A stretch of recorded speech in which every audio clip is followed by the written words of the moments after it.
1990년대 초반 강남의 음마 아파트가 1억 원을 넘어섰을 때 많은 이들은 그것을 단순한 주거 공간이 아닌 성공의 보증수표라 불렀습니다. 대한민국에서 부동산은 경제적 신분 상승의 가장 확실한 사다리였으며 부동산 불패 신화는 지난 수십 년간 우리 사회를 지탱해온 강력한 믿음의 축이었습니다. 그러나 2020년대를 지나며 이 신화는 전례 없는 시험대에 놓이고 있습니다. 끝없이 오를 것만 같았던 아파트 가격 상승 곡선은 멈추거나 혹은 수직 낙하를 경험하기 시작했습니다. 그리고 그 기저에는 2.000조 원을 넘어선 가계부채라는 거대한 그림자가 드리워져 있습니다. 이 부채의 질량은 한국 경제 전체를 집어삼킬 만큼 거대하며 특히 부동산 시장의 냉각과 맞물려 그 폭발력을 키우고 있습니다. 현재 한국 경제의 가장 큰 위협은 외부 충격이 아닌 내부의 부채가 만들어내는 내파, 인플로전 가능성입니다. 2022년 말부터 시작된 기준금리 인상 사이클은 가계에 치명적인 이자 부담으로 작용하기 시작했습니다. 10년 만에 최고 수준으로 치솟은 금리 달러 아르달러은 변동금리 대출을 보유한 수많은 가구의 현금 흐름 달러 CF달러를 급격히 악화시키고 있습니다. 이자 비용 증가로 인해 소비 여력이 고갈되면서 내수 침체가 심화되고 이는 다시 기업의 실적 악화와 고용 불안으로 이어지는 악순환의 고리가 완성되고 있습니다. 특히 한국의 주택담보대출, LTV, 비율과 총부채 원리금 상환 비율, DSR 규제에도 불구하고 영혼까지 끌어모아 집을 샀던 젊은 세대, 영끌족과 소득 기반이 취약한 한계차주들은 이제 벼랑 끝에 몰려 있습니다. 이들이 이자 부담을 견디지 못하고 주택을 투매하기 시작할 경우 부동산 시장은 걷잡을 수 없는 하락세에 빠질 수 있으며 이는 곧 금융 시스템 전체의 건전성을 위협하는 도미노 효과의 시작이 될 수 있습니다. 우리는 지금 부동산 가격의 하락이 단순한 자산 가치 변동을 넘어 금융 시스템의 안정성을 시험하는 마지막 뇌관이 될 수 있다는 차가운 현실을 직시해야 합니다. 과연 누가 이 거대한 부채의 폭탄, 부동산 신화의 종말이라는 마지막 뇌관을 안게 될까요? 이 다큐멘터리는 그 질문에 답하기 위한 냉철한 현실 분석과 생존 전략을 제시할 것입니다. V비전 VN에서 AI 음성 기술 체험.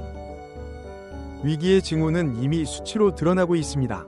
한국 부동산 시장을 둘러싼 세 가지 핵심 지표, 즉 금리, 인터레스트 레이트, 가계부채 레버리지, 그리고 별표 유동성, 리퀴디티, 별표은 모두 위험 수위에 도달했습니다.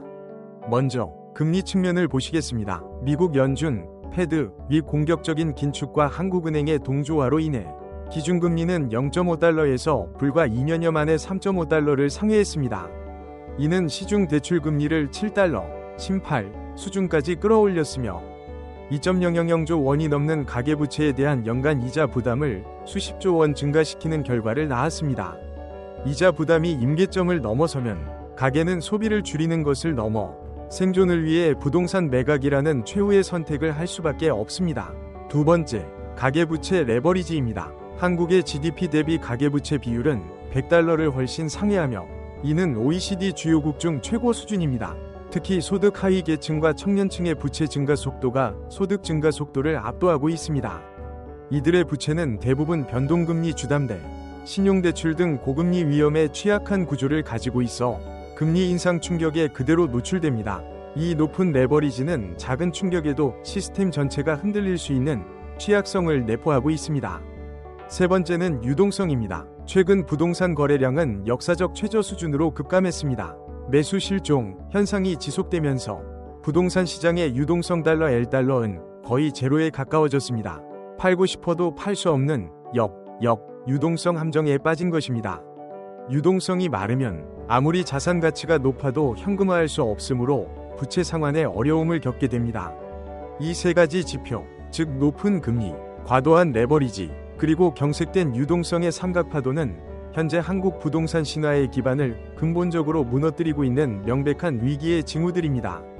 부동산 시장의 연착륙을 바라는 정부의 희망과는 달리 이 수치들은 언제든지 경착륙, 하드랜딩 가능성을 시사하고 있습니다.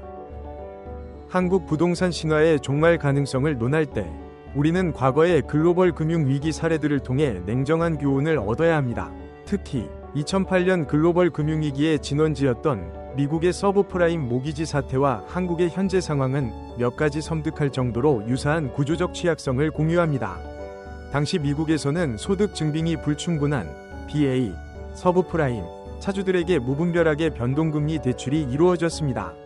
초기에는 낮은 이자율, 티저 금리로 부담을 느끼지 못했지만 금리가 재조정, 리셋 되는 시점, 달러티 밑줄, 리셋, 달러의 수많은 차주들이 상환 능력을 상실했습니다.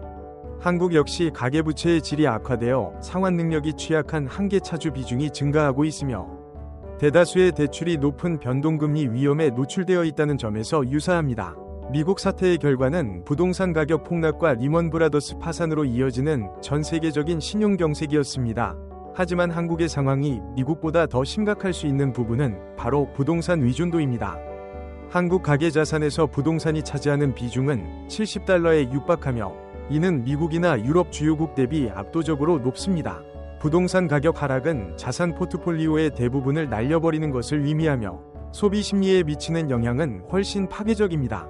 또한 남유럽 국가들의 사례는 고금리 시대의 부채 대응 실패가 국가 신용도에 어떤 영향을 미치는지 보여줍니다. 예를 들어 그리스는 과도한 재정 부채와 외부 위존성으로 인해 CDS 프리미엄, 크레디트 디폴트 스왑 프리미엄이 급등하며 국가 부도 위기를 겪었고 결국 혹독한 긴축과 구조조정을 감수해야 했습니다. 한국은 국가 부채보다는 가계 부채가 문제이지만 2000조 가계 부채가 금융 시스템 붕괴를 초래할 경우 한국의 국가 신용도와 대외 신뢰도 달러 S달러 역시 급격히 하락할 것입니다. 우리는 외부 위기가 아닌 내부 부채발 위기에서도 글로벌 금융 시스템은 자비롭지 않다는 점을 명심해야 합니다. VBision VN의 텍스트 투 스피치 플랫폼 한국 부동산 신화의 종말 가능성을 논할 때 우리는 과거의 글로벌 금융 위기 사례들을 통해 냉정한 교훈을 얻어야 합니다. 특히 2008년 글로벌 금융위기의 진원지였던 미국의 서브프라임 모기지 사태와 한국의 현재 상황은 몇 가지 섬뜩할 정도로 유사한 구조적 취약성을 공유합니다. 당시 미국에서는 소득 증빙이 불충분한 BA, 서브프라임, 차주들에게 무분별하게 변동금리 대출이 이루어졌습니다. 초기에는 낮은 이자율, 티저 금리로 부담을 느끼지 못했지만 금리가 재조정, 리셋 되는 시점, 달러티 밑줄, 리셋, 달러의 수많은 차주들이 상환 능력을 상실했습니다. 한국 역시 가계부채의 질이 악화되어 상환 능력이 취약한 한계 차주 비중이 증가하고 있으며 대다수의 대출이 높은 변동금리 위험에 노출되어 있다는 점에서 유사합니다. 미국 사태의 결과는 부동산 가격 폭락과 리먼 브라더스 파산으로 이어지는 전 세계적인 신용 경색이었습니다. 하지만 한국의 상황이 미국보다 더 심각할 수 있는 부분은 바로 부동산 위존도입니다. 한국 가계자산에서 부동산이 차지하는 비중은 70달러에 육박하며 이는 미국이나 유럽 주요국 대비 압도적으로 높습니다. 부동산 가격 하락은 자산 포트폴리오의 대부분을 날려버리는 것을 의미하며 소비 심리에 미치는 영향은 훨씬 파괴적입니다. 또한 남유럽 국가들의 사례는 고금리 시대의 부채 대응 실패가 국가 신용도에 어떤 영향을 미치는지 보여줍니다. 예를 들어 그리스는 과도한 재정 부채와 외부 위존성으로 인해 CDS 프리미엄, 크레디트 디폴트 스왑 프리미엄이 급등하며 국가 부도 위기를 겪었고 결국 혹독한 긴축과 구조조정을 감수해야 했습니다. 한국은 국가 부채보다는 가계 부채가 문제이지만 2000조 가계 부채가 금융 시스템 붕괴를 초래할 경우 한국의 국가 신용도와 대외 신뢰도 달러 S달러 역시 급격히 하락할 것입니다. 우리는 외부 위기가 아닌 내부 부채발 위기에서도 글로벌 금융 시스템은 자비롭지 않다는 점을 명심해야 합니다. VBision VN에서 AI 음성 기술 체험. 이러한 구조적 취약성은 한국 경제 전반에 걸쳐 치명적인 영향을 미치고 있습니다. 가장 직접적인 타격은 부동산 시장의 경색을 넘어선 금융 시스템의 충격입니다. 부동산 가격이 조정 국면에 진입하고 대출 담보 가치 달러 V 밑줄, 콜레트럴, 달러가 하락하면서 금융기관은 건전성 확보를 위해 대출 심사를 강화하고 대출 규모를 축소합니다. 특히 부실 위험이 높은 프로젝트 파이낸싱, PF, 대출 시장의 경색은 제2금융권, 저축은행, 그리고 건설업계 전반에 신용 위험을 전이시키는 도화선이 됩니다. PF 대출 부실이 현실화될 경우 이는 유동성 위기를 넘어 지급 불능 사태, 인설번시로 번질 수 있습니다.